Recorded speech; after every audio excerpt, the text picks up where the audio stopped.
Hi everyone, this is the Bible reading video for section 7, lesson 1. Today we're reading Numbers 21 and 22 and Psalm 37. So Numbers 21. When the Canaanite, the king of Arad, who lived in the Negev, the south country, heard that Israel was coming by the way of Atharim, the route traveled by the spies sent out by Moses, he fought against Israel and took some of them captive. So Israel made a vow to the Lord and said, "If you will indeed hand over these people to me, then I will utterly destroy their cities." The Lord heard the voice of Israel and handed over the Canaanites. They utterly destroyed them and their cities. So the name of that place was called Hormah, dedicated to destruction. Then they set out from Mount Hor by the way of the branch of the Red Sea called the Gulf of Aqaba to go around the land of Edom. And the people became impatient because of the challenges of the journey. So the people spoke against God and against Moses. "Why have you brought us out of Egypt to die in the wilderness? For there is no bread, nor is there any water, and we loathe this miserable food." Then the Lord sent fiery, burning serpents among the people, and they bit the people, and many Israelites died. So the people came to Moses and said, "We have sinned, for we have spoken against the Lord and against you. Pray to the Lord so that he will remove the serpents from us." So Moses prayed for the people. Then the Lord said to Moses, "Make a fiery serpent of bronze and set it on a pole, and everyone who is bitten will live when he looks at it." So Moses made a serpent of bronze and put it on the pole, and it happened that if the serpent had bitten any man, when he looked at the bronze serpent, he lived. Now the sons of Israel moved out and camped at Oboth. They journeyed on from Oboth and camped at El-Abarim, in the wilderness facing Moab, toward the sunrise. From there they set out and camped in the Wadi Zered. From there they journeyed on and camped on the other side of the river Arnon, which is in the wilderness that extends from the boundary of the Amorites. For the river Arnon is the boundary of Moab, between Moab and the Amorites. That is why it is said in the book of the wars of the Lord, "Waheb in Sephar, and the wadis of the Arnon river, and the slopes of the wadis that stretch toward the site of Ar and leans to the border of Moab." From there the Israelites went on to Beer.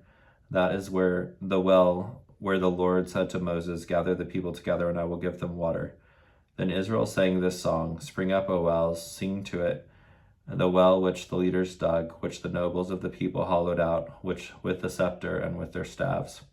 And from the wilderness Israel journeyed to Mattanah, and from Mattanah to Nahalel, and from Nahalel to Bamoth, and from Bamoth to the valley that is in the field of Moab, to the top of the Pisgah, which looks down on the wasteland.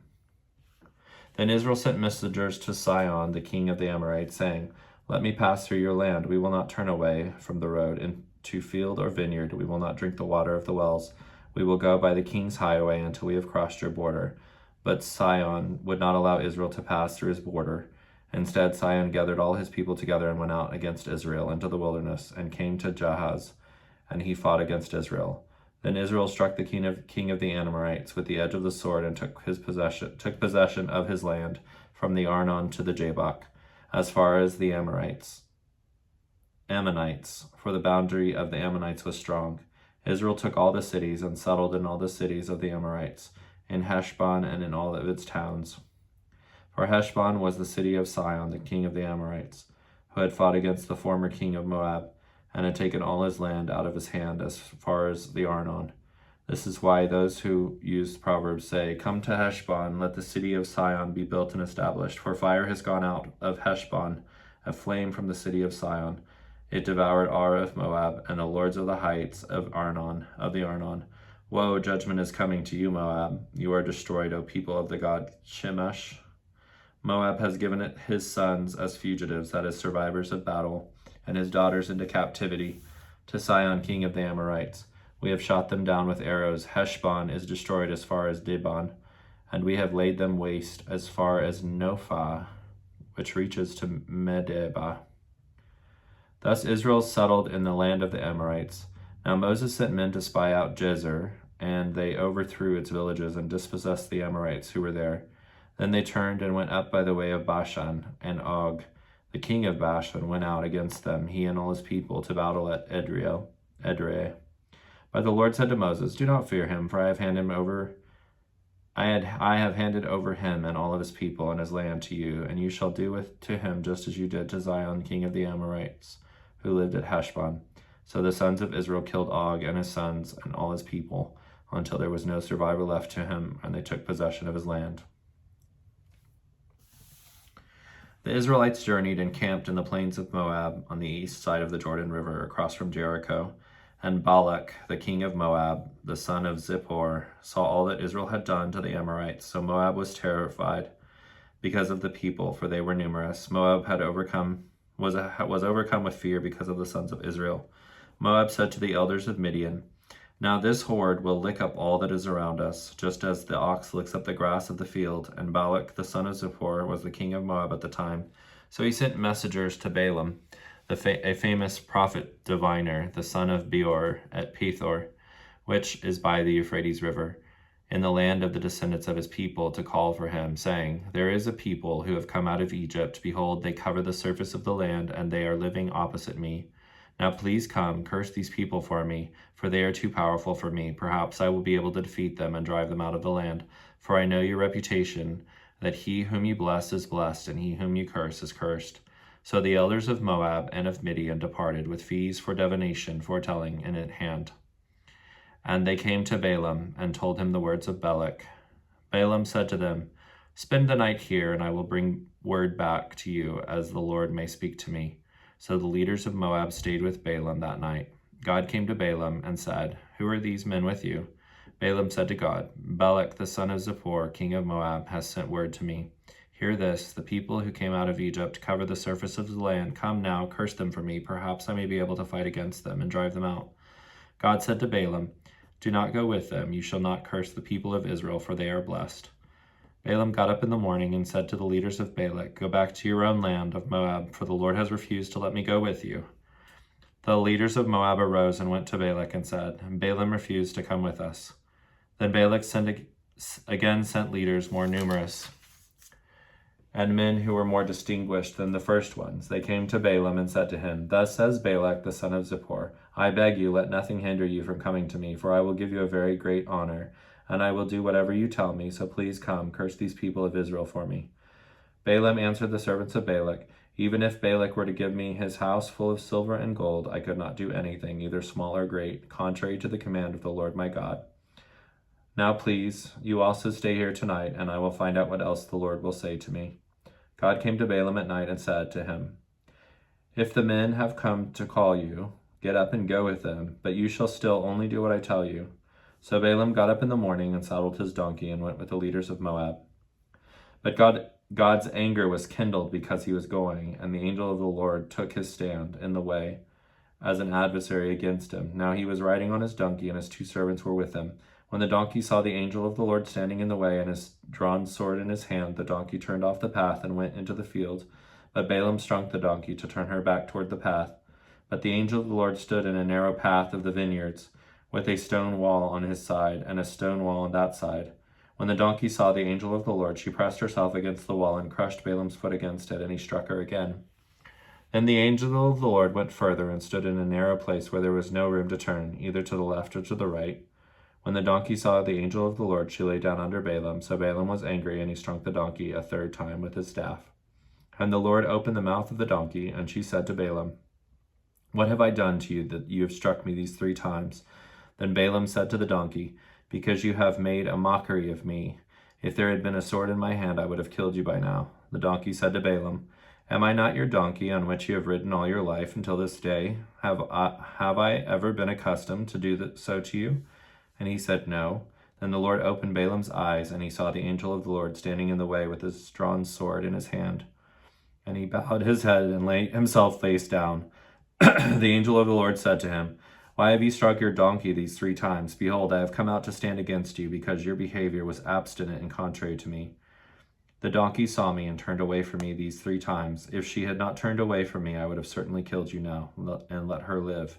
Balaam said to the angel of the Lord, "I have sinned, for I did not know that you were standing in the way against me. But now, if my going displease you, I will turn back." The angel of the Lord said to Balaam, "Go with the men, but you shall speak only what I tell you." So Balaam went along with the leaders of Balak.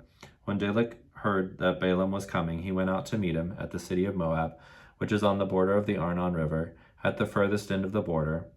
Balak said to Balaam, "Did I not urgently send word to you to call you? Why did you not come to me immediately? Am I really unable to pay you?"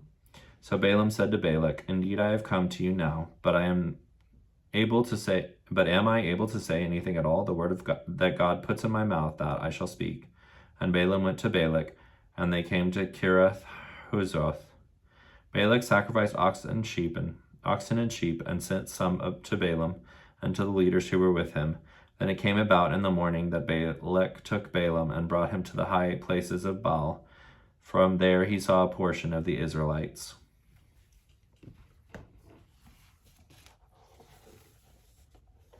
Psalms 37. Do not worry because of evildoers, nor be envious towards wrongdoers, for they will wither quickly like the grass and fade like the green herb. Trust, rely on, and have confidence in the Lord and do good.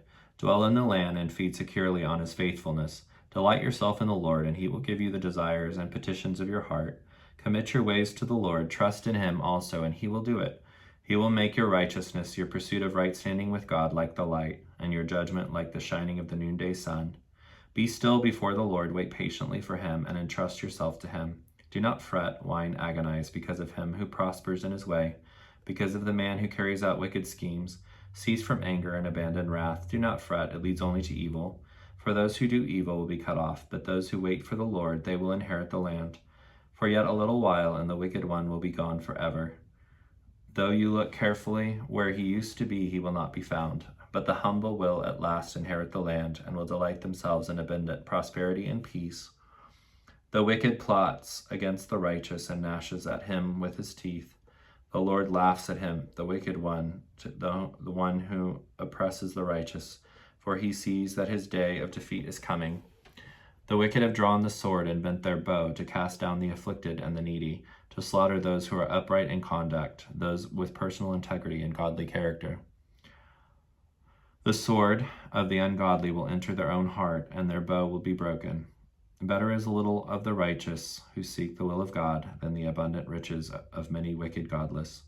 For the arms of the wicked will be broken, but the Lord upholds and sustains the righteous who seek him. The Lord knows the days of the blameless, and their inheritance will continue forever. They will not be ashamed in the time of evil, and in the day of famine they will have plenty and be satisfied. But the wicked ungodly will perish. And the enemies of the Lord will be like the glory of the pastures, and like the fat of lambs that is consumed in smoke. They vanish like smoke, they vanish away. The wicked borrows and does not pay back, but the righteous is gracious and kind and gives.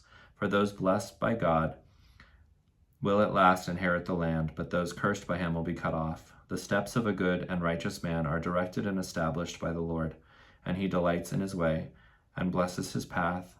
When he falls, he will not be hurled down, because the Lord is the one who holds his hand and sustains him. I have been young, and now I am old. Yet I have not seen the righteous, those in right standing with God, abandoned, or his descendants pleading for bread. All day long he is gracious and lends, and his descendants are a blessing. Depart from evil and do good, and you will dwell securely in the land forever. For the Lord delights in justice, and does not abandon his saints, faithful ones. They are preserved forever, but the descendants of the wicked will in time be cut off. The righteous will inherit the land and live in it forever. The mouth of the righteous proclaims wisdom, and his tongue speaks justice and truth. The law of his God is in his heart. No, not one of his steps will slip. The wicked lies in wait for the righteous and seeks to kill him. The Lord will not leave him in his hand, or let him be condemned when he is judged. Wait for and expect the Lord, and keep his way, and he will exalt you to inherit the land. In the end, when the wicked are cut off, you will see it. I have seen a wicked, violent man with great power, spreading and flaunting himself like a cedar in its native soil. Yet he passes away, and lo, he was no more. I sought him, but he could not be found. Mark the blameless man who is spiritually complete, and behold the upright who walks in moral integrity. There is a good future for the man of peace, because a life of honor blesses one's descendants. As for transgressors, they will be completely destroyed. The future of the wicked will be cut off, but the salvation of the righteous is from the Lord. He is their refuge and stronghold in the time of trouble. The Lord helps them and rescues them. He rescues them from the wicked and saves them because they take refuge in him.